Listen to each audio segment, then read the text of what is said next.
Welcome back to another episode of Silk Sessions After Hours Unfiltered. I'm your girl, Mimi Michelle, your hairstylist. Oh, I don't like that. Let's fix that first. I'm your girl, Mimi Michelle, your hairstylist, your author, and your podcaster. Ooh, this looked like, back in the day we used to push your hair up where they would comb your hair back and then push. Yeah, I think I need to comb my hair. So that's better. That's better.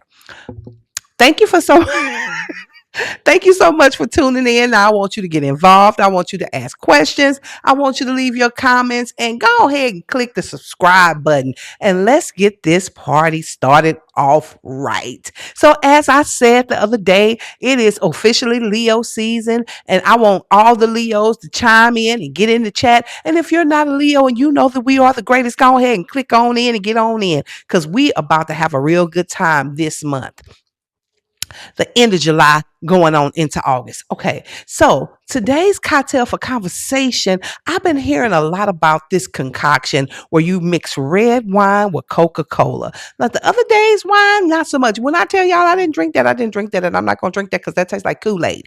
And if I do drink that, I'm going to make a cocktail. Hmm.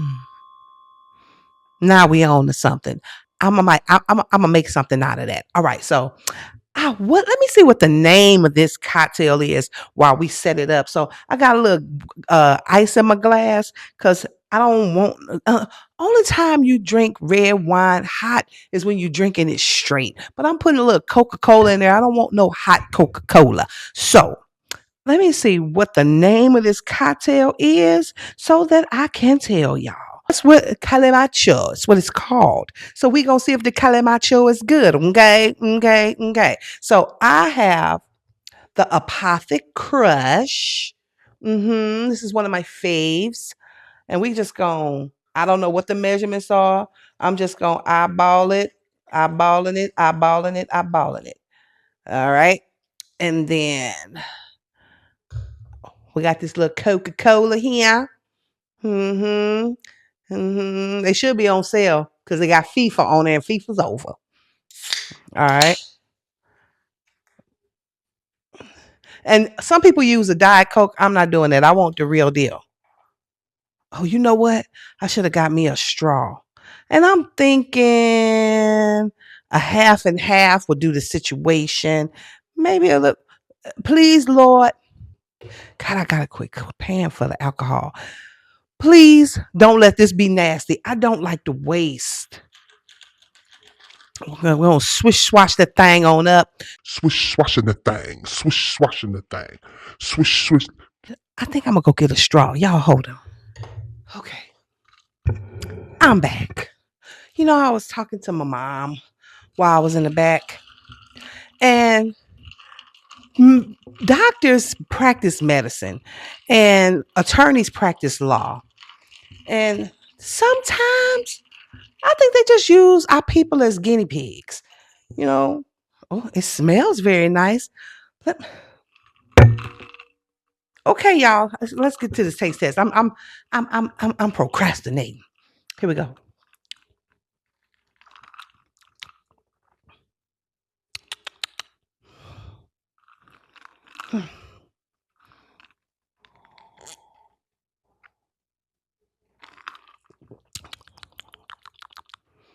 It tastes just like what they say it is.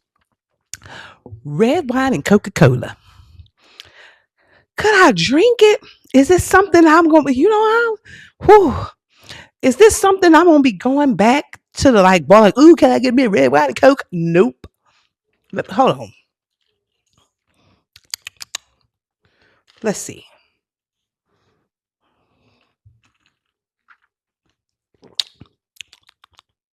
It's not bad, but it's not like, ooh, now I got a whole bottle of red wine. Oh, but I do have a cork thing, so.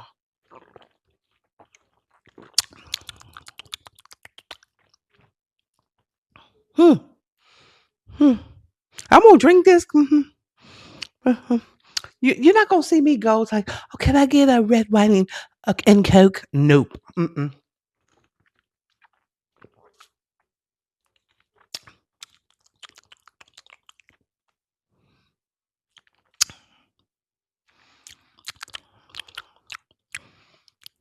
Um,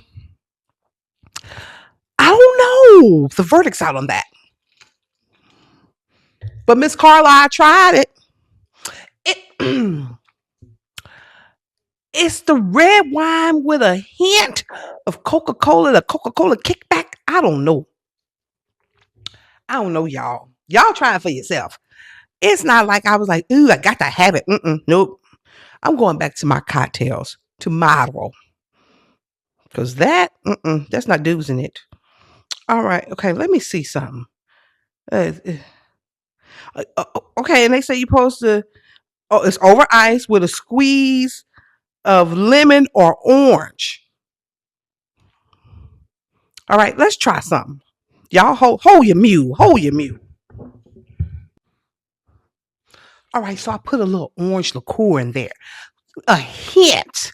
A hint. I can't screw it up no more than it already is. So,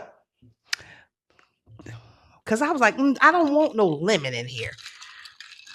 But we gonna see if this now if this make it better. Then I'll be like, ooh, can I have whatever it's called with a dash of orange liqueur? Let me see.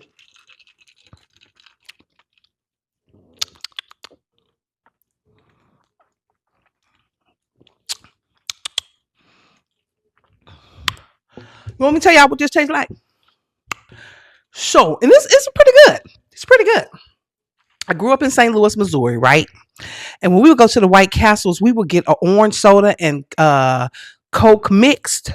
That's what this tastes like, but it's an adult version. Would I order this again?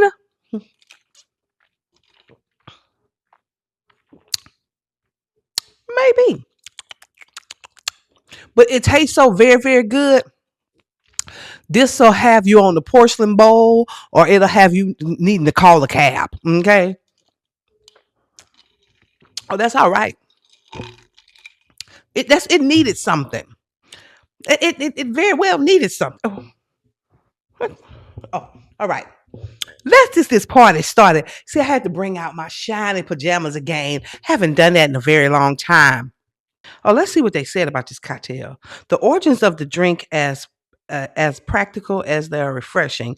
According to tradition, festival organizers needed a way to mask the sour taste of a batch of wine that had gone bad and mixing it with something sweet and fizzy notes Coca-Cola provided the mask hits. Oh, so y'all was trying to cake. That's just like when they was Jesus had turned the water into wine and they had gave the expensive wine first and then they went to the cheap wine and then Jesus came in and brought in the excelente wine. So with the cheap wine they thought they wouldn't notice because they was already tipsy, but that is true. That is masking. I should have got a cheap wine. I should have, well, that wasn't that expensive, but what I'm saying is that ain't bad. So that's how you gonna mask the remedy. They put a little Coca-Cola over it. What you want what you say. I feel it. Yeah. All right. Let's just get to the story. This is so true. Now, I won't play this clip and then I'm gonna tell you why it's true. Take a look. A rumor can kill a brand, and Troop is proof.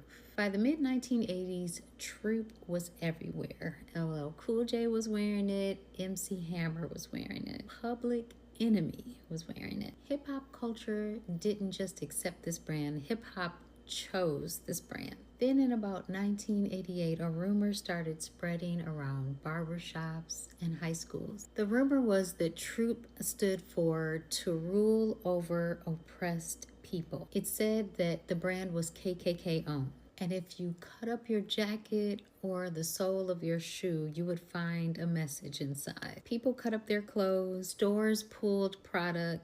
They cut up jackets in stores to prove that nothing was inside.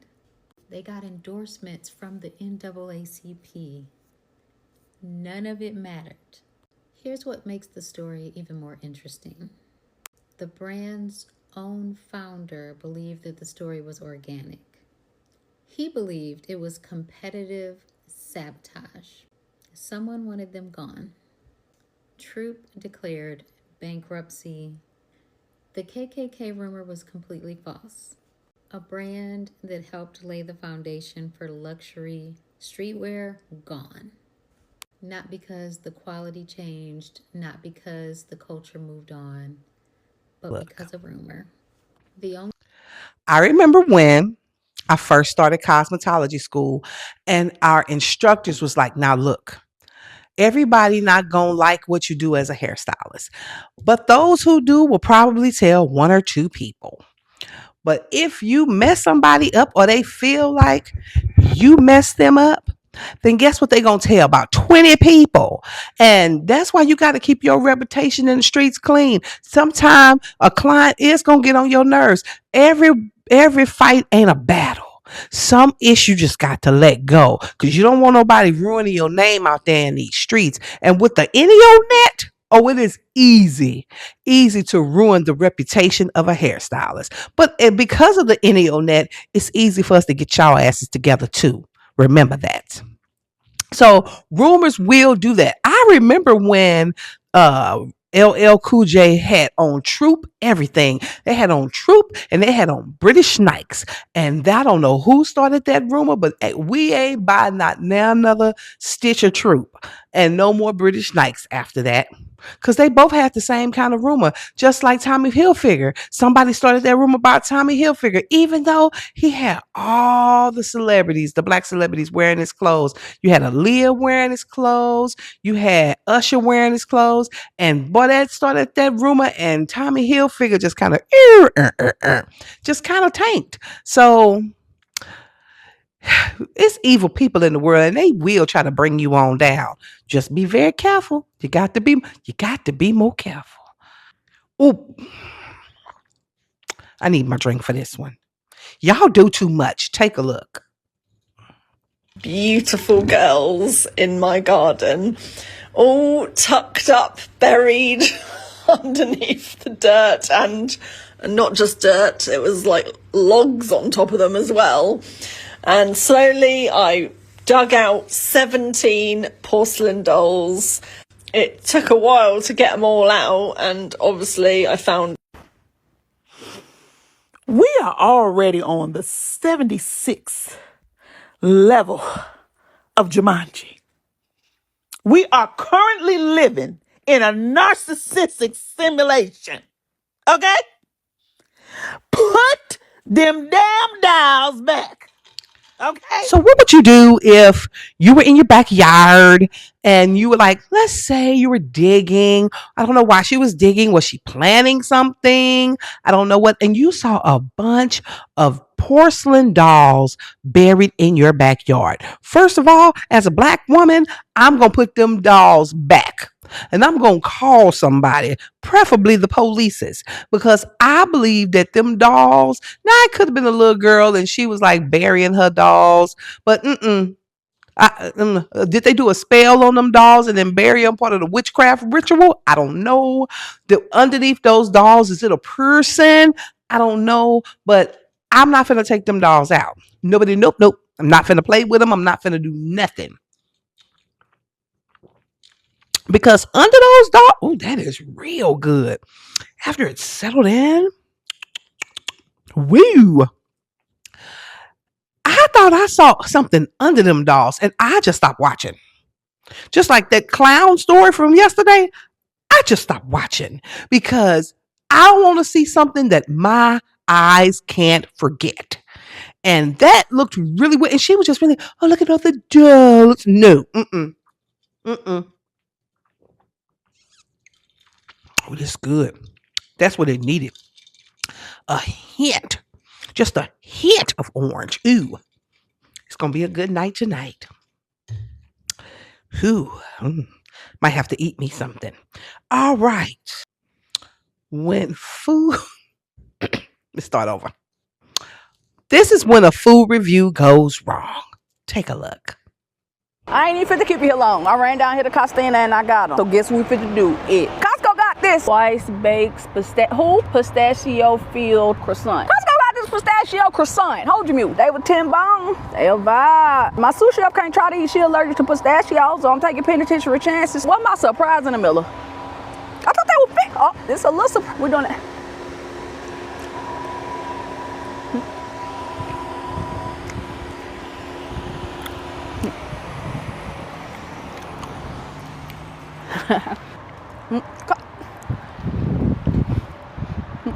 They got a little surprise at the top. Let me get a whiff. Costco, it's so damn dry.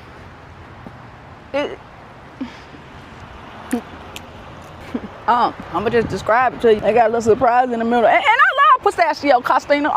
Try this. It's so, let me get a whiff. You know what, I'm gonna go. Stop! I ain't got this and you allergic to pistachio. This wasn't worth the risk. This was not worth the risk. I'm gonna go. Milk couldn't help. Juice couldn't help. It looked dry. And it was like empty inside. And I like her because sometimes she'd be like, nope, nope. Sometimes be like, 1 million or whatever she be saying. But yeah, that was pretty funny. I passed out because I just thought the way she broke it apart, it looked like it was very moist and delicious. Like she found a cake, and I'm gonna have to pull it up, a caramel cake. She was in St. Louis, and I'm sorry, sis. That cake looked good to me. She was like, it was too thick. That's right, because it looked like it was from scratch, and it was thick, and the caramel icing was good, and you probably should have warmed that thing just a taste. Ugh, it looked so good to me.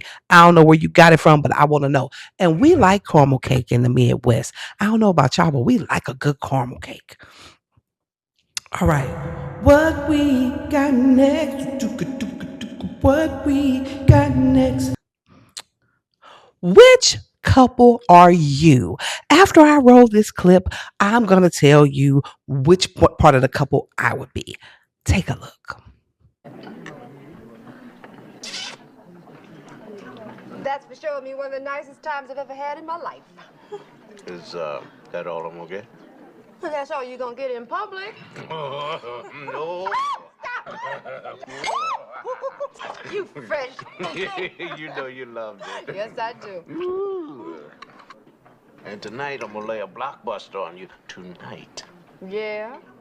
Well, I'm gonna have a block for you to bust too, baby, so you better bring a whole lot of hammer. Have a hammer will travel and go deep into your crevice. Beth. Well, it's the truth. Well, I know, but I certainly wish you two would stop putting your business in the street like that, and that's all. Are you gonna sit there and act all proper like Clyde ain't been hitting your switch regularly? I ain't in it. I could say something, but I won't. Of course, Clyde and me have relations, but we certainly don't let the whole world know about it. Do we, honey? Me and Dee Dee, we don't make no noise. We whisper a lot.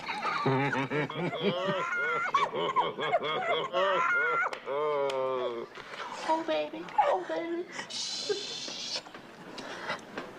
We all grown. And we know what's happening. Besides, it's our anniversary. Yes, well, I know that. But suppose somebody who didn't know you heard you talking like that. I mean, what would they say? They would say I was having a horny conversation with a man in a fancy restaurant and he was picking up on my vibe. I remember this movie, but baby, that was good to me. So you always got that one couple that's uptight. They don't want to really talk about their sex life. Then you got that other couple. That's why I need my perfect equal. That's why I need my perfect balance, because that would have been me and my man. Yeah, we've been flirting and across the table and talking about without saying the things that we do. I'm very vocal. I'm very free. You know what I'm saying? And that's why, I can't wait to meet my match. Can't wait to meet my mate, because that would have been me. Like, girl, y'all be acting like y'all ain't doing it. Y'all need to quit acting. Get the stick out your butt. Let me tell you, if you want to keep your man, and I'm not saying that sex can keep your man. That's not what I'm saying. But I'm saying you can't be like, oh, I don't feel very good. Oh, I was tired. And dudes, you can't be just wham bam, thank you, ma'am. You gotta butter the biscuit. You gotta do some things. But that would have been me. We would have been laughing and like, loosen up, y'all. And the husband was really loose with that thing, but she was just like embarrassed. Don't be embarrassed. But that was a time when it was like, lady in the sheets and a freak in the sheets. Women was like back then, they were very like demure. They didn't talk about sex in public. They didn't say certain things. And to a certain degree, I get it. I understand.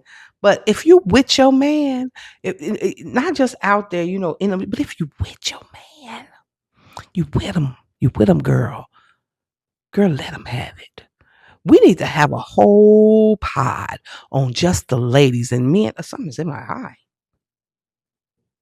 Oh, my hair. Um, you got to be okay with not okay. I'm not saying do weird stuff. That's not what I'm saying. But what I'm saying is be that woman for your man. Just read between the lines. Hey, Big Daddy, you got to talk to him, make him feel special. But and I know I don't have no man. I know I don't. But if I did and when I did, I never had no complaints. Not sex don't keep a man, just like kids don't keep a man. But what I'm saying is, you got to. It starts in the morning. Let me break it down for you. Let me break it down. So, good morning, Daddy. I hope you have a wonderful day. Is there anything I can give for you before Okay, no, let's rewind the tape. You live together, right? And we ain't talking about, you just wham bam, thank you, ma'am. Y'all in a relationship, okay? First of all, before the day even start it. Then, if you start it that way before he go to work, now he thinking about that thing on the way to work. And like, if he taking a shower, jump in the shower with him, wash his back, get him ready for work, wash him down. Yeah, make sure he's clean. Make sure he's clean. Then, do a little something special for him in the shower. Okay. Or before he get in the shower, do a little something special for him before he get in the shower. Okay. So then you send him a little sweet nothing in a text message. Or put something in his luncheon kit. Okay. With his sandwich and his chips. Put something and then put your little Gucci coupon in the luncheon kit. I'm trying to teach you ladies. I'm trying to teach you girls. If all you girls tell me, I don't need no man, you're stupid. Okay? Because it ain't about a need, it's a want. I want him. I want you. I want you. And you want me. So why don't we? Yeah, you got to get together after the dance. Then on the way home from work, smell good, look good. Now, fellas, if you want some action from your woman, you want that action? Let me tell you how to get that action. It starts, hey, just thinking about you. Oh, bring flowers sometime when you ain't mad, just because it's Tuesday. Okay, that works. And all women don't like flowers, so that ain't gonna work for everybody. Now look, I got somebody calling. See, cut me off. I'm taping my podcast. How may I help you? Let me call you back. I'm almost done recording. Okay. All right. Bye. Sorry about that, guys. It was my sister who was supposed to be on the show, but she's always so super busy. But anyway, so I'm just saying, fellas, start early. And then when you get home, she's thinking about it. Y'all thinking about each other. Let me tell you something. The world right now, the way it is, you stick together. And if you got somebody, if you ain't bleeding and you still breathing, first of all, don't cheat. Don't cheat because there's too many diseases out there, okay? Just be friends. And I'm tell you something. If you love somebody and you friends, that'll go a long way. I'm telling you, even when the love, okay, because you always gonna love them, but you ain't gonna always like them. But if you friends, have you ever noticed people who are friends like they homeboys or they love their homeboys to death? They get mad, they get over it. But why you can be nicer to your friend than your mate who you sleep with, who you share bills with, who you go to church with, you're supposed to, who you finagle the problems with? No. Be a friend to your mate before you a friend to your friends. Message. All right. For this I give more tithes. Take a look.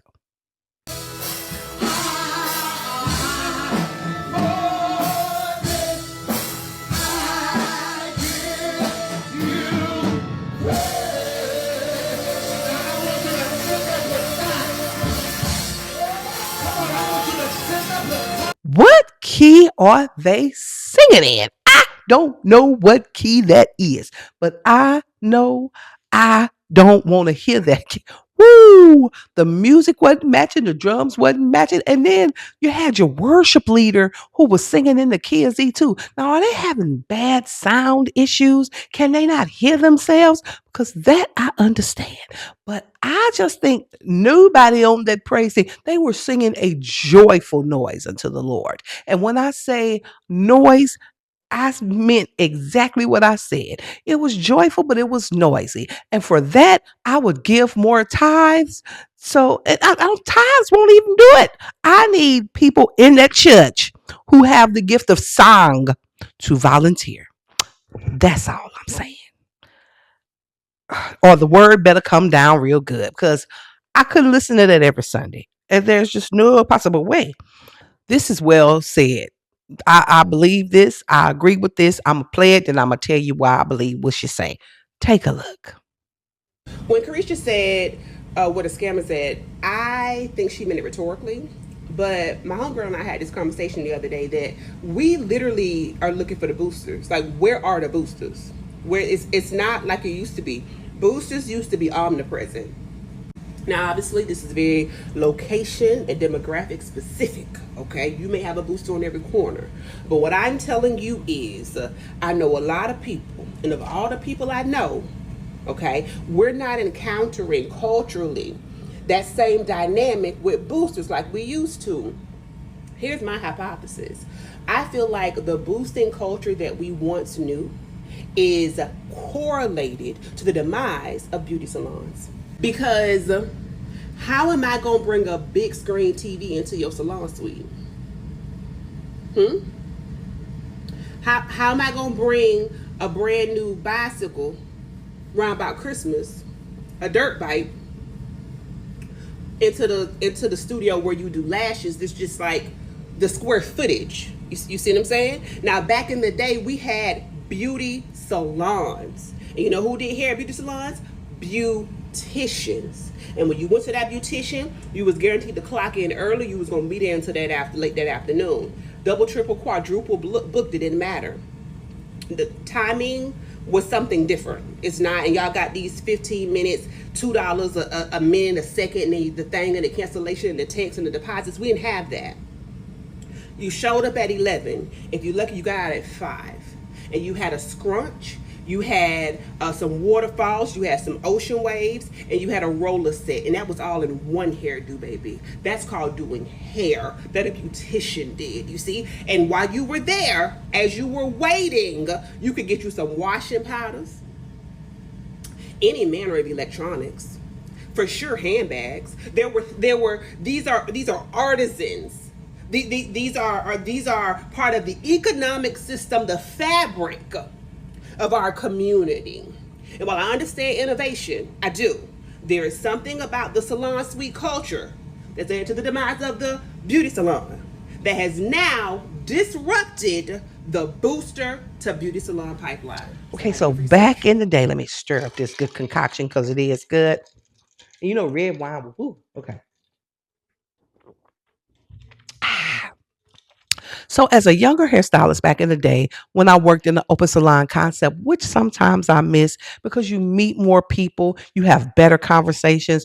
The suites really took over, but I don't know. I kind of miss the open salon concept, but I digress. But the reason I say that because them boosters, they used to come through, and they used to come through with bags. They used to come through clothes. Now, do I agree with it? I don't condone it, but as a younger hairstylist, we saw a lot come through. We saw, and I think it's because of us that it doesn't work anymore. Because you could get a jacket, you could get a purse, you could get some glasses, you could get a TV, you could get food I remember the liquor truck would come through, or the Frito Lay truck would come through, um, or designer clothes came through by the dozens. You hear me? I'm talking about designer clothes came through, and once the open salon concept disappeared and people went into suites, they ain't gonna be carrying no TVs and stuff in there. They ain't gonna be carrying no box of stuff. They used to come in with a suitcase, open that suitcase up. You see anything from jewelry to just any. Sometimes puppies came through. Now I didn't buy no puppies, but everything came through. And once the open salon concept was dead, and like my daddy used to say, God rest his soul, the eye in the sky don't miss nothing. You can't do that type of stuff no more. I was scary. I wasn't down for that. But then, well, I'm gonna leave that be. But yeah, a lot of trinkets came through the salon. Yep. And people were buying it and all sorts of things. But yeah, I believe that's why. And I don't know if people boosts are still coming around, but yeah, that's gone. Nobody's doing that anymore. Mm, yeah, that made it real good. All right. Well, that's our time. This is your girl, Mimi Michelle, your hairstylist, your author, and your podcaster. Until tomorrow or whenever. Because let me just say, in the beginning, because I do get a lot of people like, where's our show?